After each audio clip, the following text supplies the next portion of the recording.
Et salut à tous, comme tous les jours à 17 h, on se retrouve pour parler MMA. On est le lundi 4 décembre 2023 et au programme aujourd'hui, retour sur la magnifique performance d'Arman Tsarukyan, mais aussi de Sean Brady à l'UFC Austin de ce week-end.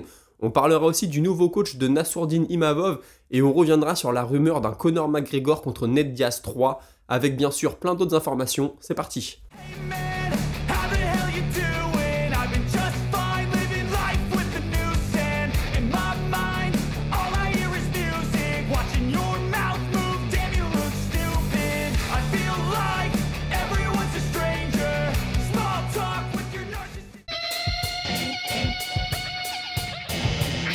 Et si je devais résumer assez rapidement l'événement de ce week-end, je dirais que Clay Guida n'est plus aussi explosif qu'il l'a été, et qu'avec un style de lutteur comme le sien, forcément ça pose problème. Il n'a pas démérité, il a avancé, il a essayé de faire le combat, mais malheureusement c'était un peu trop limité et la victoire lui passe sous le nez. Je saluerai aussi la magnifique performance de Sean Brady, qui a complètement éteint le jeu de Kelvin Gastelum. On pouvait avoir des doutes sur Sean Brady, il revenait d'une défaite contre Bilal Mohamed. Ça faisait un an qu'il n'avait pas combattu, il avait eu des déclarations en disant voilà, j'étais pas au top ce jour-là, j'aurais pu le battre, etc. Bon écoutez, il a prouvé qu'il était encore au très haut niveau. Malheureusement pour Kelvin Gastelum, ça passe pas, ça doit être très dur mentalement. Chez les poids moyens, ça s'est plutôt mal fini. Là, chez les poids welter, il fait son retour. Il n'était pas aussi sautillant qu'avant, pas aussi explosif. Sean Brady voyait tout venir. Écoutez, je sais pas vraiment ce que ça va donner pour lui, mais c'est assez dommage d'en arriver là. Ensuite, Davison Figueiredo qui réussit ses débuts en poids coq, lui. Alors, j'étais pas très serein au début. Il avait l'air un peu hésitant dans les phases de corps à corps. Il manquait un petit peu de puissance, un petit peu de force. En tout cas, c'est l'impression qu'on avait. Et puis, petit à petit, il a réussi à s'installer et puis aller chercher une décision unanime. Très bien pour lui. Jalin Turner, grand gagnant du week-end avec Tsarukyan, on y reviendra. Mais voilà, il prend le fight en short notice. Fight qu'il ne voulait pas vraiment. Il l'avait dit, j'avais beaucoup de respect pour Bobby Green. J'avais pas vraiment envie de prendre ce combat. On m'a un peu mis la pression. Finalement, il arrive à faire le poids. Il bat Bobby Green, écoutez, super KO. Alors l'arrêt de l'arbitre peut-être un peu tardif, on y reviendra tout à l'heure. Et puis un mot d'Arman Tsarukyan qui fait la performance parfaite. Voilà, quand tu veux être challenger pour le titre, tu arrives, tu mets un KO ultra rapide à un gars qui est très bien classé, à un gars qui est dans les bonnes conversations. Et ben écoutez, il pouvait pas rêver mieux. Donc je vais rentrer un peu plus dans le détail, forcément avec Tsarukyan, qui a demandé maintenant un combat pour le titre ou un combat contre Justin Gaethje. Il dit voilà, si je combats Justin Gaethje, je pourrais prendre la BMF et ensuite aller chercher le combat pour le titre. C'est pas bête, je pense que c'est le combat qui fait sens aujourd'hui, puisqu'on sait que Dustin Poirier a pas l'air trop décidé à prendre un gars comme ça qui monte, il veut plutôt un gros nom ou un combat pour le titre, donc je pense pas qu'il aura de Tsarukyan. Moi, s'il avait un combat pour le titre aujourd'hui de Tsarukyan, je serais pas choqué. Franchement, en plus, il y a une histoire, je rappelle qu'il a déjà combattu Islam Makhachev, combat en short notice pour ses débuts à l'UFC, combat dans lequel il avait pas démérité. Donc j'aimerais beaucoup revoir ce combat. Il a expliqué que dans le top 5, tout le monde a déjà eu sa chance ou tout le monde s'est déjà affronté. Donc il aimerait lui pouvoir avoir sa chance. C'est ce qu'il dit de Dustin Poirier. Il dit ouais, il a déjà eu sa chance à la ceinture, il a échoué. Il a eu sa chance à la ceinture BMF, il a échoué aussi. Donc maintenant, il faut donner la chance aux jeunes. Je suis pas forcément... je suis pas en désaccord avec ça. Il explique aussi qu'il y a 3 semaines, il s'est blessé à la main, il pouvait plus frapper. Il dit je pouvais plus mettre le moindre coup de poing. Et puis ça s'est remis petit à petit. Et aujourd'hui, tout allait bien. Quand j'ai frappé dès le début, j'ai senti que j'avais pas mal. Donc ça m'a beaucoup servi. Il explique aussi que dans un combat contre Islam Makhachev, il faut le boxer. Il dit il faut le outboxer. Donc c'est-à-dire il faut le dominer en boxe et il faut défendre sa lutte. Bah c'est vrai, mais bon, c'est plus facile à dire qu'à faire. Maintenant, voilà, je pense que s'il y en a un qui peut bien défendre la lutte d'Islam Makhachev dans la catégorie, c'est bien Tsarukyan. Il explique voilà, que dans le premier combat, il avait eu seulement 3 semaines de préparation, qu'il avait eu énormément de poids à cutter et que du coup ça lui avait fait mal le jour pour sa performance. Sa performance avait été moins bonne parce que la perte de poids n'avait pas été géniale. Et puis voilà, il est revenu sur la petite altercation qu'il a eue avec Bobby Green en coulisses.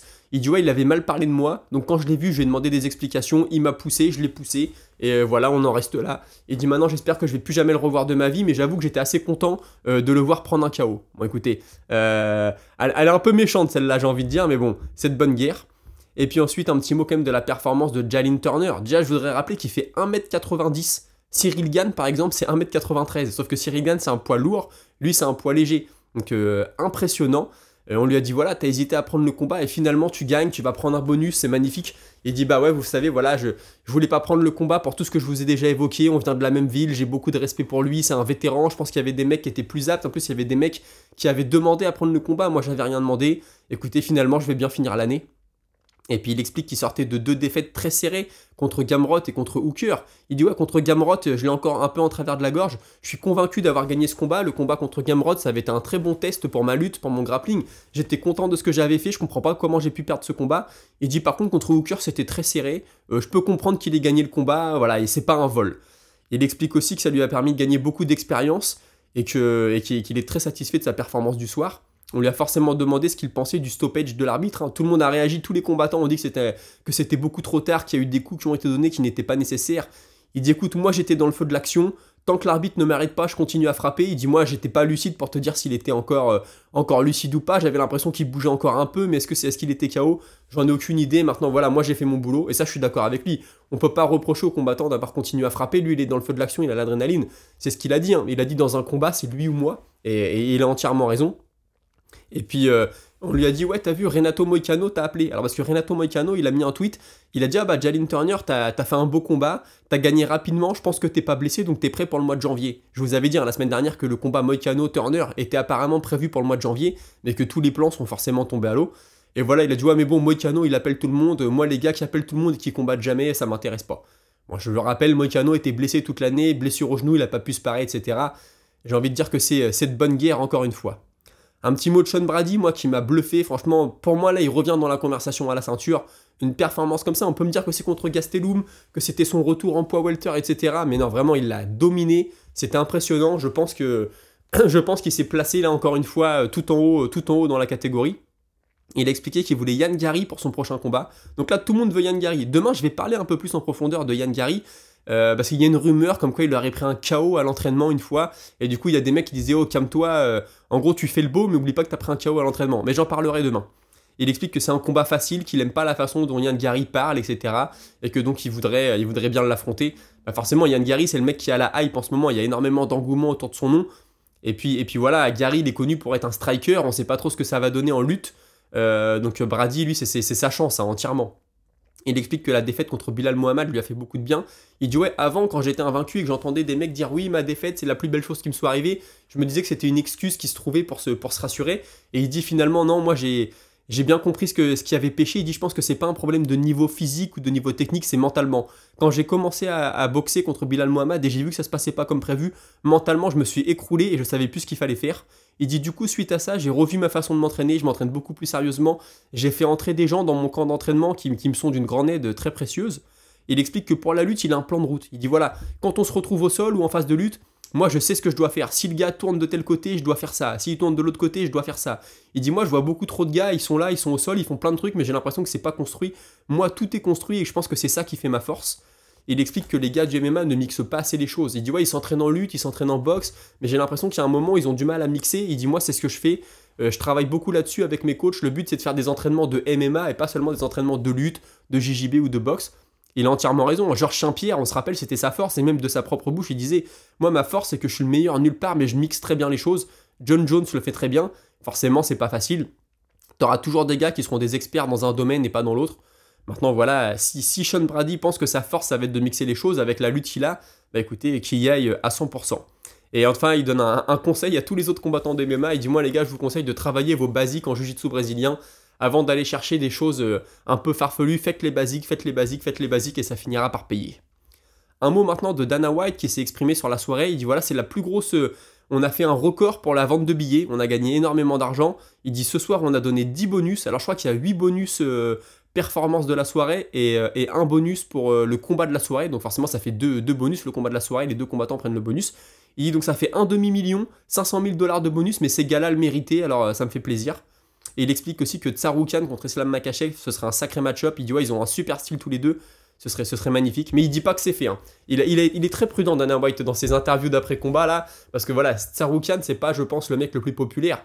Si ça avait été Conor McGregor qui faisait une performance comme ça, je peux vous dire que honnêtement, dans la conférence de presse, il annonçait que McGregor avait le prochain title shot. Là, il est un peu plus réservé, mais bon, je le comprends. Il explique aussi que l'arbitre qui a arrêté le combat entre Bobby Green et Jalin Turner s'y est pris un peu tard. Il dit voilà, j'ai entendu beaucoup d'arbitres parfois qui se donnent des excuses. On se souvient d'avoir entendu oui, mais ce combattant-là, c'est un guerrier, je voulais lui donner toutes les chances de s'en sortir. Il dit voilà, là, l'arbitre, il m'a pas dit ça. L'arbitre, il est très conscient de son erreur. Il m'a dit qu'il avait fait une mauvaise appréciation de la situation. Bon voilà, et j'ai l'impression il minimise un petit peu le truc, hein, entre guillemets. Il dit oui, il y a eu une erreur de fait, l'arbitre l'a reconnu. Voilà, il n'a pas défoncé l'arbitre en conférence de presse, donc ça je trouve que c'est plutôt bien, même si le comportement de l'arbitre aurait pu être très dangereux. Mais bon, moi je le rappelle, hein, tant qu'on n'est pas jugé par des machines, malheureusement il y aura toujours des erreurs. Et il parle aussi de l'altercation entre Tsarukyan et Bobby Green. Et là, encore une fois, il minimise. Il dit non, mais ça arrive tout le temps. C'est parce que là, ça a été filmé. Mais nous, très régulièrement, on a des combattants qui ont des petits désaccords en coulisses. Il dit, tu sais, c'est des mecs qui sont plutôt à fleur de peau. L'expression, je crois qu'il a dit, ouais, c'est des bonhommes ou c'est des hommes dangereux. Donc forcément, parfois, il y a des frictions. Il dit, nous, notre boulot, c'est de faire en sorte que ça prenne pas trop de proportions. Il y a aussi Jamal Hill ce week-end qui aurait été arrêté par la police parce qu'il se serait battu avec son frère. Donc on lui a posé la question à Dana White, on dit ouais, qu'est-ce que ça donne pour Jamal Hill? Il dit ouais, j'en ai aucune idée, je l'ai appris comme vous, j'ai pas plus d'informations. Maintenant on verra ce que ça va donner, parce que le journaliste lui dit ouais, c'était censé être le prochain à affronter Pereira dès son retour, est-ce que ça va retarder son retour? Donc forcément Dana White, s'il y a une décision de justice, il peut pas trop savoir, il dit écoutez, on va faire on va faire ce qu'on peut, si la justice bloque le combat, forcément il pourra pas le faire, si la justice ne bloque pas le combat et que Hill est prêt à combattre, à mon avis, il aura quand même son combat. La semaine dernière, je vous parlais de la carte en Chine. En fait, c'est la carte du week-end prochain. De base, devait avoir lieu en Chine. Vous savez, je vous disais, ouais, c'est bizarre, le combat de Kevin Jousset, ça devait avoir lieu en Chine. Le combat de Song Yadong, pareil. Puis finalement, je vois que c'est à Vegas. Donc, on lui a posé la question à Dana White parce qu'il y avait un peu de fumée autour de ça. Et il dit non, mais oui, ça va avoir lieu à l'Apex. C'est pas catastrophique. Il y a eu un problème en Chine. Je peux pas trop vous en dire plus. Maintenant, voilà, c'est pas catastrophique. Au lieu de combattre en Chine, on va combattre à l'Apex. Et puis, c'est très bien comme ça. Il a aussi dit que Jalin Turner méritait de gagner dans les rankings. Il dit voilà, je suis d'accord, c'est le numéro 11 qui a battu le numéro 12, ou le contraire, le 12 qui a battu le 11. Il dit mais avec une performance comme ça en short notice, c'est pas moi qui fais les classements encore une fois, mais je pense qu'il mérite de monter. Moi je suis entièrement d'accord, après ce qu'il a fait, il mérite de gagner quelques places dans le classement. Il a aussi parlé de Clay Guida. Il dit ouais, parce que le journaliste il dit ouais, tu vois, Clay Guida il est plus tout jeune, maintenant il a fait une performance, il a perdu, mais sa performance était pas horrible, il s'est pas fait casser la tronche, il a pas été ultra dominé, il a fait du Clay Guida quoi. Et il dit ouais, je suis d'accord, Clay Guida il a fait ce qu'il fallait, surtout contre un mec comme Silva, fallait le faire, donc je suis plutôt content de sa performance. De toute façon, Clay Guida, on s'attend plus à ce qu'il soit champion. Moi, Clay Guida, tant qu'on lui donne pas un jeune qui monte, qui a faim et qui a envie de le détruire, vraiment un mec qui a la hype. Vous voyez, on lui aurait donné Raphaël Fiziev il y a quelques combats, par exemple. J'aurais dit, ouais, c'est abusé. Là, on lui met Fiziev, c'est pour que Guida se fasse détruire. Là, écoutez, pour l'instant, ça se passe bien pour lui. On lui met pas non plus des mecs. On lui met pas je sais pas si Silva sera champion un jour, mais vous voyez ce que je veux dire. On lui a mis un gars quand même qui était relativement prenable, j'ai envie de dire. Et puis en tout cas, on lui a posé la fameuse question. Voilà, il y a un journaliste qui n'a pas eu peur, qui lui a dit qu'est-ce que tu penses du rachat du Bellator par le PFL? Et la réponse est magnifique. Alors il y a eu un petit moment de ouais, qu'est-ce que t'en penses toi? Qu'est-ce que je devrais en penser? Bon, un peu toujours ce côté un peu provoquant de Dana White. Il lui a dit écoute, c'est une organisation de merde qui ne vend pas de tickets, qui a racheté une autre organisation de merde qui ne vend pas de tickets. Voilà, du grand Dana White, j'ai trouvé que c'était assez marrant la façon dont ça avait été dit. De toute façon, voilà, c'est un des arguments qu'il a. C'est vrai que le PFL, on en a parlé. Leur but, c'est pas de faire des grandes salles, ils veulent faire des petites salles et eux, ils misent tout leur argent sur les ventes de pay-per-view, sur les frais, les droits télé, etc. Donc bon, c'est de bonne guerre une nouvelle fois. Un petit mot avant de passer à la suite de Davison Figueiredo qui expliquait que dans un combat contre O'Malley, s'il amène O'Malley au sol, c'est fini, je le termine. Écoutez, O'Malley, c'est le champion. Tout le monde veut l'affronter, tout le monde va t'expliquer qu'il est prenable, surtout au sol. Hein, on sait qu'O'Malley, il est surtout connu pour être un striker, mais écoutez, aujourd'hui, il est devenu champion en battant Sterling, qui est quand même un excellent lutteur. Donc écoutez, on pourra reparler de ce combat en disant que Sterling a fait une erreur, etc. Mais bon, aujourd'hui, O'Malley est champion, donc tous les gars vont l'appeler forcément, et après une performance comme ça, il a bien raison. Je rappelle que Figueiredo, c'est l'ancien champion de la catégorie du dessous. Donc là, il monte, il gagne, forcément, il va demander sa chance. Écoutez, avant de continuer à parler MMA et notamment de Nassourdine Imavov, je vous propose de passer à la Minute Box. Minute Box très rapide, Ryan Garcia a gagné ce week-end, KO au 8e round si je dis pas de bêtises. Écoutez, il a parlé notamment de son rematch contre Gervonta Davis, il dit voilà, ce combat-là était plus dur, mon adversaire frappait plus fort, excusez-moi. Il veut sa revanche, écoutez, il l'aura pas, en tout cas, s'il veut l'avoir, faut gagner, et ce week-end il a gagné, donc félicitations à lui. Et un petit mot de Mike Perry qui a battu Eddie Alvarez, lui, à la fin du deuxième round. Hein, le coin d'Eddie Alvarez a jeté l'éponge. C'était en bare knuckle, la boxe anglaise à main nue. Je vais être honnête, j'ai pas vu le combat. J'ai juste vu des highlights. Alvarez, il avait une tête, il était détruit à la fin du combat. Et voilà, Mike Perry qui a demandé notamment Conor McGregor ou Anthony Pettis. Alors je pense que c'est plus jouable avec Anthony Pettis. Il dit ouais, moi j'ai besoin d'un mec qui a un gros nom, un mec qui amène des followers sur la table, un mec qui amène une audience. Je peux pas être le seul à vendre le combat et il me faut un gros nom en face.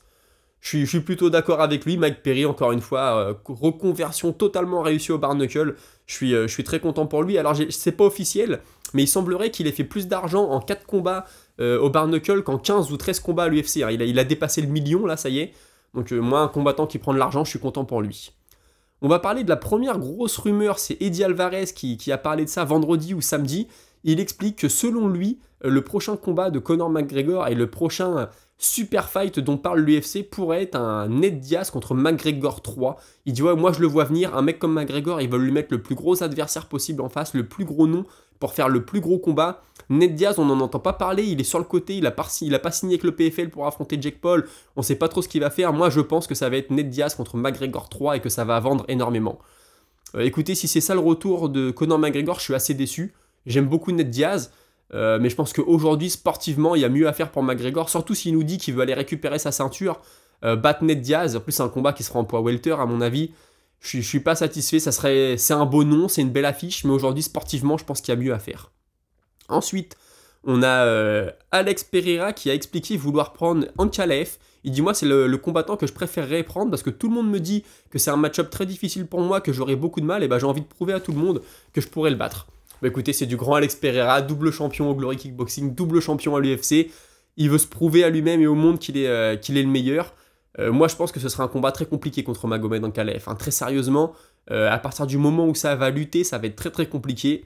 Maintenant, avec Pereira, t'es toujours à un coup du KO, donc écoutez, pourquoi pas. Benoît Saint-Denis qui avait expliqué avant le combat vouloir prendre le vainqueur ou le perdant. Le gagnant ou le perdant du combat entre Tsarukyan et Dariush. Écoutez, Tsarukyan, là pour moi, il est trop haut. Là, il est dans la conversation pour le titre. Malheureusement, pour Benoît Saint-Denis, il y a encore quelques combats avant d'y arriver. Benel Dariush, pourquoi pas. Après, Benel Dariush, il reste sur 2 défaites. Donc même s'il bat Benel Dariush, on va dire oui, mais Dariush, il est fini, il est rincé. Honnêtement, je sais pas du tout. J'aurais bien vu un combat contre Jalin Turner, du coup. Mais Jalin Turner, s'il vient de prendre Bobby Green et qu'il monte dans les rankings, il va peut-être pas vouloir combattre un gars qui est derrière. Je sais pas du tout ce que ça va donner pour Benoît Saint-Denis. De toute façon, peu importe qui va affronter, ce sera un combat fun à voir, ce sera un combat intéressant, un combat violent. S'il peut avoir Dariush, c'est bien pour sa carrière. S'il peut avoir Turner, c'est bien aussi. Il y a encore du monde devant. Moi, je pense à un Gamrot. Hein, pourquoi pas Gamrot? Écoutez, la réponse très prochainement, je l'espère. Et ensuite, on passe à la grosse info du jour. Nassourdine Imavov qui rejoint le camp de Nicolas Hoth. Alors Nicolas Hoth, ancien coach au MMA Factory, il a monté sa boîte de coaching, ça s'appelle Smart Fight, si je dis pas de bêtises. C'est un mec très très intéressant à écouter parler. Il avait fait une interview avec Eric Cara dans Fréquence MMA, je vous invite à aller l'écouter. C'était super intéressant, moi c'est là où je l'avais beaucoup découvert. Voilà, il explique qu'il a été combattant MMA amateur, il avait fait les championnats du monde, mais c'est un mec qui est passionné de MMA, un mec qui est très posé, très calme, c'est un mec qui fait une bonne pub au MMA en fait. Très sérieux, un gars qui a vraiment étudié le sport, il a été aux États-Unis, il a étudié dans les universités, dans les bibliothèques. Je crois qu'il avait expliqué avoir été au Texas dans la plus grande bibliothèque sportive universitaire au monde. Enfin, c'est vraiment une tronche du MMA, j'ai envie de dire. Et puis c'est un gars, je pense, qui peut amener Nassourdine Imavov là où il faut. Avec les bons sparring partners autour de lui, ça peut vraiment être génial. Donc très content pour Nassourdine Imavov, il fait un très bon move. Et enfin, une annonce de combat, Brandon Moreno va affronter Amir Albazi. Alors, il en avait parlé la semaine dernière, je vous dirai un petit mot de Moreno demain, il a donné une belle interview. Il savait que c'était Amir Albazi qui allait tomber, très certainement, c'est le combat qui faisait le plus de sens pour lui. Écoutez, ça va avoir lieu à Mexico City, ça va être en 5 rounds et ça va être le 24 février. Donc, hâte de voir comment va rebondir Brandon Moreno. Écoutez, on a fait le tour de l'actu pour aujourd'hui, je vous propose de passer à la Minute Auditeur. Et la Minute Auditeur, je la commence tout de suite avec Sassos1, qui me dit que selon lui, Oumar, donc qui vient de signer, Oumar Sy, qui vient de signer avec l'UFC en moins de 93 kg, il me dit voilà, la catégorie est très ouverte, je pense qu'il pourrait être champion en 2 ans et demi, 3 ans. Je suis entièrement d'accord avec toi, c'est une catégorie où il y a beaucoup de place, une catégorie où tu peux monter très vite. Alors après, il y a... Dans le top 10, il y a beaucoup de gros noms, il y a beaucoup de combattants qui peuvent s'affronter les uns les autres, se battre les uns les autres. Maintenant, je pense que Oumar Sy, franchement, il rentre à l'UFC, il gagne ses 3 premiers combats, surtout s'il les gagne avec des KO ou des soumissions, avec des finishes en tout cas. Tout de suite, il va être dans la conversation et ouais, il peut être champion assez rapidement, je suis d'accord avec toi, si les résultats suivent, bien évidemment. Ensuite, on a Korto JC qui me dit pour moi, GSP c'était le GOAT, il représentait vraiment les vertus du Bushido. Georges Saint-Pierre, ça a été l'idole de beaucoup, hein, notamment pour ce qu'il a fait dans la cage, même si beaucoup lui reprochaient d'être un peu chiant à regarder dans la cage, à faire un peu trop de lutte, voilà. Mais c'est surtout tout ce qu'il y avait autour de Georges Saint-Pierre que les gens ont adoré, et moi aussi. Hein. Vraiment, c'était le gars respectueux qui a avoué avoir peur avant les combats, etc. T'avais l'impression que c'était un mec normal qui se dépassait pour aller performer dans la cage. Donc forcément, on est très très nombreux à avoir beaucoup aimé. Et puis...